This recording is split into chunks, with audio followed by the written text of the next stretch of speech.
चैत्र नवरात्रि में मिले यदि ये 7 संकेत तो समझ जाना माता रानी आपके घर आ चुकी हैं और पूरे साल होने वाली हैं आपके ऊपर धन की वर्षा। भक्तों, आपको ये संकेत साक्षात तभी मिलते हैं जब माता रानी आपके घर में प्रवेश कर चुकी हो। और भक्तों, जब आपके ऊपर माता रानी की कृपा होती है तो ये संकेत मिलने शुरू हो जाते हैं। भक्तों, इन संकेतों से आप पता लगा सकते हैं कि माँ दुर्गा आपके साथ है। इन संकेतों के द्वारा आप जान सकते हो कि आपकी पूजा सफल हो चुकी है या नहीं। तो भक्तों, ये समस्त जानकारी आज हम इस छोटी सी वीडियो के माध्यम से जानेंगे। इसलिए इस ज्ञानवर्धक वीडियो को 10 से 12 मिनट का समय निकालकर ध्यान से पूरा जरूर सुन लेना। तो भक्तों, जैसा कि आप सभी जानते हैं कि माता रानी परम शक्ति है, परम देवी है। माता नवरात्रि के पूरे 9 दिन अपने सभी भक्तों के साथ में सूक्ष्म रूप में और ऊर्जा रूप में रहती है, शक्ति रूप में रहती है। तो भक्तों, इन 7 संकेत से आप पता लगा सकते हैं कि माँ दुर्गा आपके साथ में है। और ये 7 संकेत बताते हैं माता रानी आपके घर में आ चुकी है। इन संकेतों को जानने से पहले आपसे एक रिक्वेस्ट करते हैं कि अगर आप इस चैनल पर नए हैं तो चैनल को सब्सक्राइब करके वीडियो को एक लाइक जरूर करें। तो आइए जानते हैं उन विशेष संकेतों के बारे में। तो भक्तों, जब माता रानी आपके साथ में होती है तो ये 7 संकेत मिलते हैं। और भक्तों, आपको इस चैनल के माध्यम से उन 7 संकेतों के बारे में बताने जा रहे हैं, जिससे आप पता लगा सकते हो कि माता रानी आपकी पूजा पाठ से प्रसन्न है कि नहीं, माता रानी आपके साथ में है। भक्तों, जब आपको पूजा के दौरान आंसू आने लगे, वैसे हम रोज की पूजा करते हैं लेकिन आंसू नहीं निकलते हैं, लेकिन नवरात्रि के समय जब आप पूजा करें और आंसू आने लगे तो समझ जाना माता रानी आपके साथ में है। या फिर अगर आपको पूजा के दौरान ऐसा लगने लगे कि कोई आपके पीछे में खड़े हैं तो समझ जाना माता रानी आपके साथ में, हमेशा आपके साथ में है। वह ऊर्जा स्वरूप बनकर आपके साथ में खड़े रहते हैं। ये प्रथम संकेत है। इसके बाद दूसरा संकेत है कि आपके आसपास में अगर इत्र है, लोबान है, धूप है, चमेली है या फिर अन्य पुष्प जो कि आपके घरों के आसपास में नहीं पाए जाते हैं लेकिन फिर भी आपको उसकी सुगंध आ रही है, तो समझ जाना चाहिए कि माता आपके साथ ही मौजूद है। माता रानी जब आपके पास में होते हैं तो भक्तों, लोबान की खुशबू आती है, धूप और चमेली के पुष्प की खुशबू आती है। और ऐसे पुष्प की खुशबू आती है जिसकी सुगंध हमने कभी नहीं ली, जो कि हमारे घरों के आसपास में नहीं होते हैं। तो इस संकेत से भी आप पता कर सकते हैं कि माता रानी आपके साथ में ही है। भक्तों, तीसरा संकेत है कि अगर जुगनू टिमटिमाते हुए आपके कपड़े या शरीर पर चिपक जाना। भक्तों, अगर जुगनू टिमटिमाते हुए आपके कपड़े या फिर शरीर में चिपक जाए तो समझ जाना माता रानी आपके साथ में है। क्योंकि भक्तों, जुगनू को जोगिन कहा जाता है और यह माता रानी की परम सेविका है। जहां पर माता रानी की शक्तियां होती हैं, ये माता रानी का ऊर्जा स्वरूप होती हैं। और माता रानी का जहां ऊर्जा स्वरूप होता है वहां पर जाकर के स्वतः चिपक जाते हैं। तो आपके साथ में माता रानी रहेंगे तो आपके शरीर में स्वतः ऊर्जा शक्ति जागृत हो जाएंगे, तो ये आकर के जबरदस्ती चिपकने लगते हैं। भक्तों, चौथा संकेत है कि रात में अचानक से झटके के साथ आपकी नींद खुल जाए तो समझ जाना माता रानी आपके साथ में है। और माता रानी आपको जगाना चाहती हैं और माता रानी आपको कुछ संकेत देना चाहती हैं। अगर सपने में आपके संकेत देना में शामिल होते देखते हैं तो ये एक शुभ स्वप्न है। ये कार्य क्षेत्र में तरक्की दिलाने वाला तथा कोई रुका हुआ कार्य जल्दी ही पूर्ण होने का संकेत समझा जा सकता है। भक्तों, 5वां संकेत शेर पर सवार माँ दुर्गा। अगर आप नवरात्रि के दौरान सपने में माँ दुर्गा को शेर की सवारी करते हुए देखते हैं तो ये सपना बेहद शुभ माना जाता है। स्वप्न शास्त्र के अनुसार इसका मतलब है कि आपको शक्ति, साहस और आत्मविश्वास मिलेगा। ये सपना ये भी बताता है कि आप अपनी जीवन की समस्याओं को पार कर सकते हैं और शत्रुओं पर विजय प्राप्त कर सकते हैं।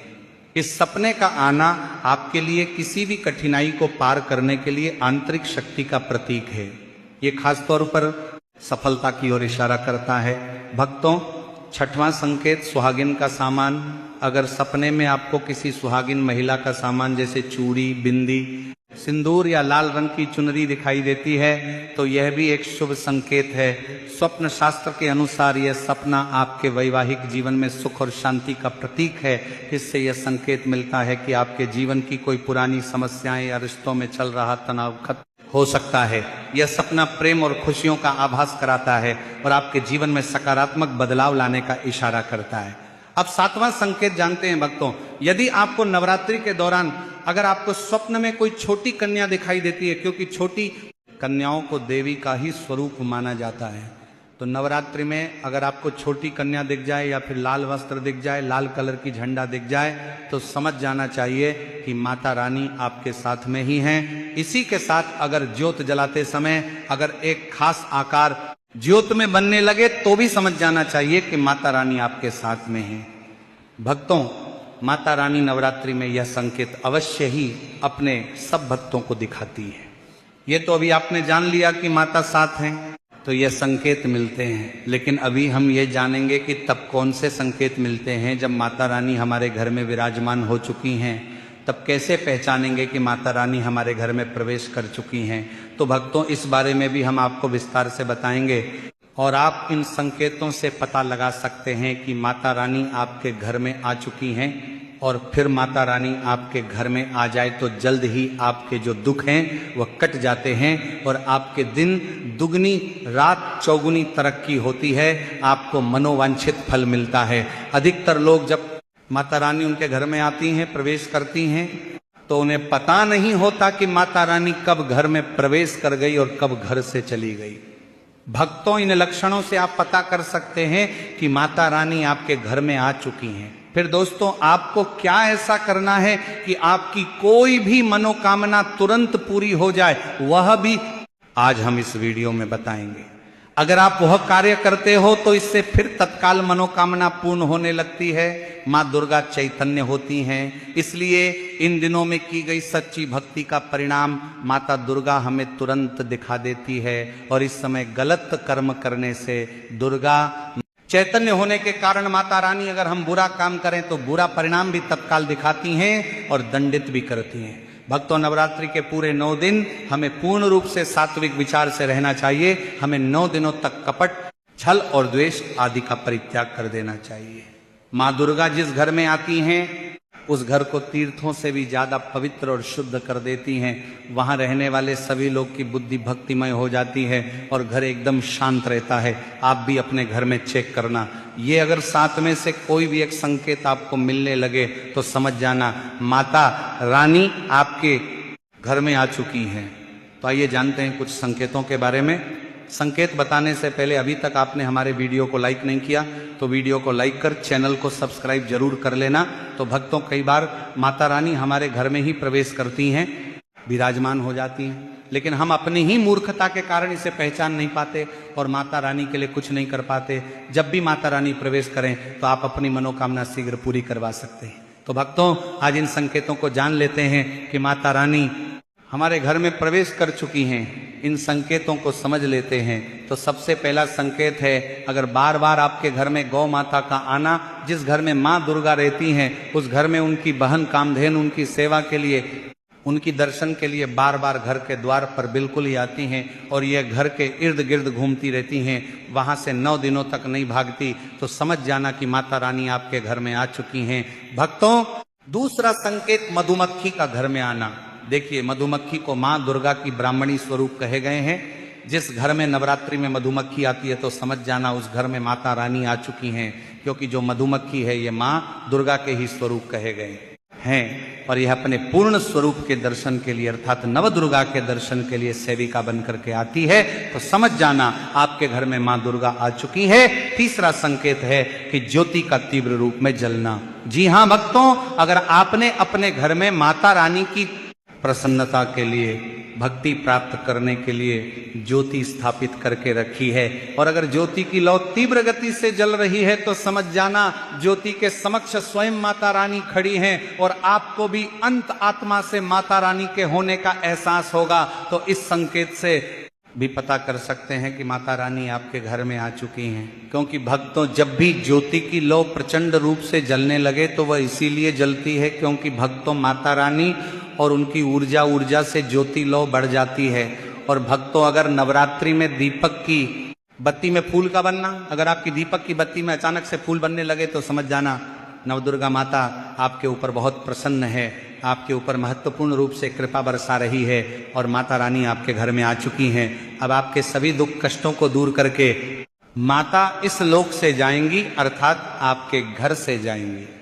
साथ ही भक्तों, नवरात्रि में यदि माँ दुर्गा आपको सपने में लाल वस्त्र धारण किए हुए दिखाई देती हैं तो यह सपना अतिश माना जाता है। इसका अर्थ अब आपके जीवन में कुछ बहुत अच्छा तथा शुभ ही शुभ होने वाला माना जा सकता है। पांचवा संकेत बताते हैं कि बार बार घर में अगर काली चींटियां निकलने लगे, अगर काली चींटियां समूहबद्ध निकल रही हैं और रास्ता काट रही हैं तो समझ जाना माता रानी आ चुकी है, आपके घर में प्रवेश कर चुकी है माता रानी। छठवां संकेत, अचानक घर में मनमोहक सुगंध आने लगे। यदि आपको अपने घर में नवरात्रि के समय, पूजा के समय, माँ दुर्गा की पूजा पाठ के समय अचानक से जैसे कोई सुगंध आने लगे, तीव्र सुगंध आने लगे, तो समझ जाना माता रानी आपके घर में प्रवेश कर चुकी हैं। और नवरात्रि में यदि आपके पूजा स्थान पर ठंडी हवा चलने लगे तो समझ जाना माता रानी आ चुकी हैं और अपना होने का एहसास आपको करा रही है। तो इस संकेत से भी पता कर सकते हैं माता रानी आपके घर में आ चुकी हैं। भक्तों, सातवां संकेत, यदि नवरात्रि में किसी भी दिन फटे कपड़े पहने अगर कोई याचक आ जाए तो समझ जाना माता रानी आपके द्वार पर याचक बन करके आ चुकी है। नवरात्रि में कोई भी याचक आए तो खाली हाथ मत जाने देना, क्योंकि स्वयं माता रानी परीक्षा लेने के लिए हमारे घर में याचक बन करके आ जाती है। तो भक्तों, नवरात्रि पर इस बात का विशेषकर आप ध्यान रखें कि अगर कोई भी याचक मांगने के लिए या कोई भी कन्या आपके घर पर मांगने के लिए आती है तो उसे खाली हाथ मत जाने देना। भक्तों, अगर नवरात्रि में घर के मंदिर में छिपकली का दिखना माँ लक्ष्मी के आगमन का संकेत माना जाता है, माता रानी का प्रवेश माना गया है। मान्यता है कि इससे माँ लक्ष्मी की कृपा हो सकती है और धन लाभ होने के साथ कई शुभ समाचार भी मिल सकते हैं। अगला संकेत है हाथी का देखना। अगर आप सपने में माँ दुर्गा को हाथी पर सवार होते हुए देखते हैं तो यह सपना समृद्धि, धैर्य और सम्मान का प्रतीक माना जाता है। हाथी को शक्ति और आशीर्वाद का प्रतीक माना जाता है। नवरात्रि के दौरान इस प्रकार का सपना शुभ होता है। इसका मतलब है कि आपकी मेहनत का फल अब मिलने वाला है और रुके हुए काम पूरे होंगे। यह सपना उन लोगों के लिए विशेष रूप से है जो लंबे समय से किसी बड़े कार्य में सफलता की उम्मीद कर रहे हैं। आपके जीवन में अब सफलता के रास्ते खुलने वाले हैं। भक्तों, नवरात्रि का महापर्व 9 देवी अर्थात 9 कन्याओं को समर्पित है। कन्या पूजन करने से हमारी समस्त पीड़ा दूर होती है, दुख दर्द दूर होते हैं, हर कष्ट दूर होते हैं, गृह क्लेश हमारे जीवन से हमेशा के लिए दूर हो जाते हैं। यहां तक कि पितृदोष, राहु दोष, मंगल दोष, काल सर्प दोष, मात्र कन्या पूजन से शनि से पीड़ित व्यक्ति को राहत मिलती है, सुकून मिलता है, घर में खुशियां आती हैं तथा अकाल मृत्यु घर में कभी नहीं होती। नवरात्रि में दुर्गा माँ का व्रत और पूजन किया जाता है, लेकिन नवरात्रि के दौरान सबसे ज्यादा महत्व कन्या पूजन का होता है। भक्तों, माना जाता है व्रत और उपासना से दुर्गा माँ इतना प्रसन्न नहीं होती हैं जितना कि कन्या पूजन से होती है। नवरात्रि में छोटी छोटी कन्याओं को दुर्गा माँ का स्वरूप माना जाता है। कन्याओं को भोग लगाया जाता है, उन्हें कन्याओं को भोग लगाया जाता है, उन्हें कन्याओं को भोग लगाया जाता है, प्रसन्न किया जाता है और बदले में आशीर्वाद मांगा जाता है। कन्याओं को खुश करने के लिए गिफ्ट आदि उपहार वगैरह दिए जाते हैं। माना जाता है अगर कन्याओं को कोई भेंट दी जाए और वो उसे खुशी खुशी स्वीकार कर ले तो इसका मतलब है दुर्गा माँ अर्थात माता वैष्णव ने वह भेंट स्वीकार कर ली। नवरात्रि में 2 साल से लेकर 10 साल तक की कन्या का पूजन होना चाहिए। अष्टमी अथवा नवमी को कन्याओं के पैर धोकर भोजन कराना, उपहार आदि देना श्रेष्ठ माना जाता है, दुर्लभ माना जाता है। ऐसा मौका कभी हाथों से नहीं जाने देना चाहिए। भक्तों, कैसे करें कन्याओं का स्वागत? कन्या जब आपके घर आए तब सभी के पैरों को दूध और पानी से धोना चाहिए। खासकर मर्दों को कन्याओं के पैर अवश्य धोने चाहिए, इससे मैया वैष्णव प्रसन्न होती हैं। भक्तों, फिर उसके बाद कन्याओं को किसी साफ जगह पर जमीन पर कपड़ा बिछाकर बैठा, उनके माथे पर अक्षत, फूल और कुमकुम लगाना चाहिए। फिर उसके बाद भोजन करवाना चाहिए, लेकिन हमेशा याद रहे कन्याओं को थाली में 3 पूरी कभी ना रखें। इसे शुभ नहीं माना जाता, अशुभ माना जाता है। 3 पूरी तथा 3 रोटियां मरने वाले व्यक्ति के लिए निकाली जाती हैं और जेल में कैदियों के लिए दी जाती। ऐसे में कन्याओं को उनकी थाली में 3 पूरी कभी ना दें, 1-2 करके पूरी दे सकते हैं। इससे 3 संख्या बट जाती है और दोष भी नहीं लगता। भक्तों, कन्याओं को खाना खिलाने के बाद अंतिम में कन्याओं के सिर पर लाल चुनरी डालना चाहिए और भोजन में आपको खीर, पूरी, हलवा, चना तथा आलू की सब्जी, छोले वगैरह की सब्जी खिलानी चाहिए। पनीर आदि भी खिलाया जा सकता है। वैसे दुर्गा मां का प्रिय भोजन खीर, हलवा, पूरी और छोले आदि है, लेकिन भूल से भी लहसुन और प्याज का इस्तेमाल कभी ना करें, अन्यथा अनर्थ हो जाएगा। अक्सर कई लोग कन्याओं को कुरकुरे का पैकेट, चिप्स वगैरह का पैकेट खिलते हैं, जो कि घोर अनर्थ माना जाता है, क्योंकि इसमें लहसुन प्याज का इस्तेमाल होता है, जिसके कारण आपका व्रत खंडित हो सकता है, मां दुर्गा क्रोधित हो सकती हैं। जहां आपने 9 दिनों तक लहसुन प्याज का परहेज किया, लेकिन आपकी एक गलती पूरे व्रत को खंडित कर सकती है। इतना भी नादान नहीं बनना चाहिए कि दुर्गा मां रूठ जाएं और कन्याओं को भी अशुद्ध होना पड़े। कन्याओं को डब्बा बंद कोई भी ऐसी चीज ना खिलाएं जिसमें लहसुन प्याज होता है। कई चीजें ऐसी होती हैं मार्केट में जिसके अंदर लहसुन प्याज का इस्तेमाल होता है, ऐसा आप कभी मत करना। भक्तों, दुर्गा मां आपके हाथों का बना भोजन खाना चाहती हैं, आपका प्यार चाहती हैं। फिर चाहे आप घर में एक ही पूरी क्यों ना बनाएं, माता के लिए आप स्वयं ही अपने हाथों से दुर्गा मां को भोजन खिलाएं। देखिए, भले ही आप दही जलेबी खिला सकते हैं, परंतु माता को घर का बना हुआ शुद्ध भोजन ही अति प्रिय है। खासकर चैत्र नवरात्रों के दौरान घर में पक्का खाना अवश्य बनाना चाहिए। दुर्गा मां बहुत प्रसन्न होती हैं। घर का बना पक्का खाना ही कन्याओं को खिलाना चाहिए। हमेशा याद रखें, कन्याओं को प्लास्टिक के बने बर्तन में खाना नहीं खिलाना चाहिए। ऐसे बर्तन पूजा पाठ के लिए शुभ नहीं, अशुभ होते हैं। कन्याओं को हमेशा स्टील के बर्तन या पत्तों से बने बर्तनों में ही भोजन कराना चाहिए। बहुत ही शुभ माना गया है। अगर पेड़ के पत्ते में भोजन करते हैं तो माता अभय वरदान प्रदान करती हैं। भक्तों, भोजन कराने के बाद कन्याओं की थाली में 1 लौंग जरूर रखना चाहिए, क्योंकि लौंग देवी शक्ति तथा दुर्गा मां को बहुत प्रिय है। लौंग माता शक्ति का प्रतीक होती है। लौंग में नवदुर्गा का वास होता है। इन 9 दिनों में दुर्गा मां को लौंग का भोग लगाया जाता है, तो खाना खाने के बाद कन्याओं को लौंग अवश्य अर्पित करें। दुर्गा मां को अमृत से बढ़कर लौंग प्रिय है, इसीलिए कन्याओं को थाली में चुपचाप एक तरसालों के लिए कन्याओं को थाली में चुपचाप एक कन्याओं को लौंग प्रिय है। लौंग जरूर रख दें, आपका भाग्य चमक जाएगा। माता लक्ष्मी आपके जीवन में धन की कोई भी कमी नहीं होने देंगे। भक्तों, आपको बता दें, कन्याओं को उपहार में क्या दें। कन्याओं को खुश करने के लिए उनकी थाली में दक्षिणा डालें, ताकि आपके घर में संपन्नता बनी रहे तथा धन की कोई भी कमी ना हो। कन्या जब आपके घर से खुशी खुशी धन लेकर जाती है, तो वह भी आपको खुशी खुशी कई गुना धन प्रदान करती है। इस समय तो मत करना, खुशी खुशी कन्याओं को धन अवश्य देना। कन्याओं को कोई सुंदर गिफ्ट दे सकते हैं। नंबर, शास्त्रों में बताया जाता है कि कन्या जितना खुश होती है, दुर्गा मां उतना ही जल्द फल की प्राप्ति प्रदान करती है। ऐसे में आप कन्याओं को चॉकलेट बॉक्स दे सकते हैं तथा खूबसूरत कपड़े दे सकते हैं। याद रहे, काले कपड़े ना दें और स्टील के बर्तन भी गिफ्ट के तौर पर दे सकते हैं। याद रहे कि कन्याओं को लोहे का कोई भी सामान नहीं देना, नहीं तो राहु केतु का प्रभाव आपके जीवन में प्रवेश कर जाएगा। राहु काल तथा राहु दोष आपको लग जाएगा, आप बर्बाद भी हो सकते हैं। भक्तों, जब कन्या अपने घर के लिए प्रस्थान करे तो उनके चरण जरूर छू लें और अपने मन में अपनी प्रार्थना को पूरा करें। सच्चे दिल से मांगी मुराद दुर्गा मां अवश्य ही पूरी करती हैं। भक्तों, यदि आपको यह जानकारी उचित लगी हो तो वीडियो को लाइक करें, चैनल को सब्सक्राइब करें और कमेंट बॉक्स में जय माता दी जरूर लिखें।